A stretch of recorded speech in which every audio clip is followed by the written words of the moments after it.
great to have you back, Anna.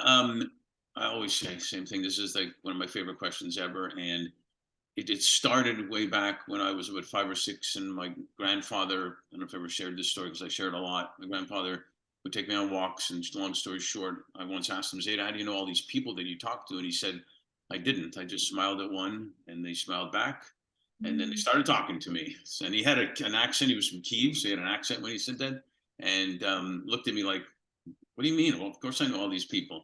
Love And it just that. went on and on and on. And I understood it for a 5-year-old, but then I Yeah. understood more and more that he was influencing them, they were influencing him, Yep. and talking about creating community and move. I mean, it's not that hard. So, can you share with us 2 or 3 people that have been influencers in your life?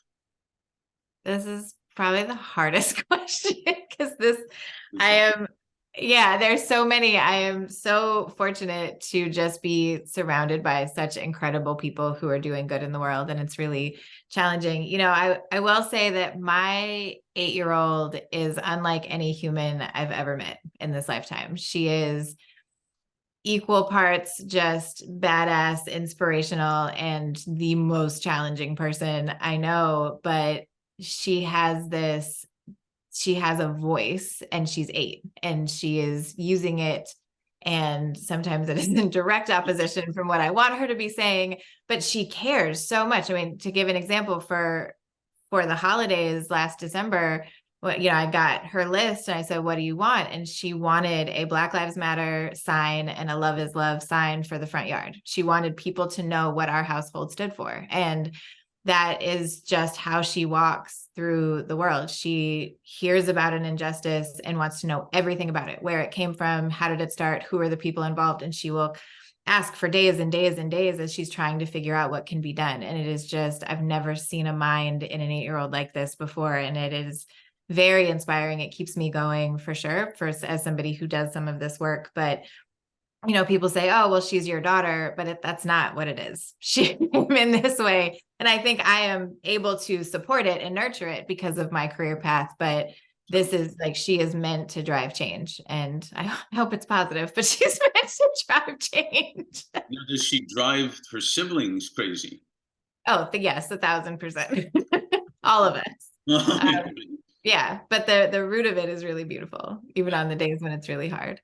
Um, I have to, we have talked about this a little bit. I definitely have to say my mom, she is a trailblazer, but it started before her. So even though my grandmother on my mother's side was a very difficult woman in a lot of ways, and I don't sugarcoat that, we are who we are, but she was also a Broadway producer when women were not allowed to produce on Broadway. And, one of the first women to win a Tony. And she did it, she produced in the US and produced in the West End in London, and just had this incredible trailblazing career that, we're talking a long time ago that women weren't allowed to have, and for her creativity. And so I believe she was difficult because she had to be. And sometimes it's hard to then separate that from the people in your life that you love and care about, because you are just having to fight all the time. So I have a lot more empathy for her as I get older. But, then when I see the ways that my mom has walked through the world, and her ability to blaze her own trail,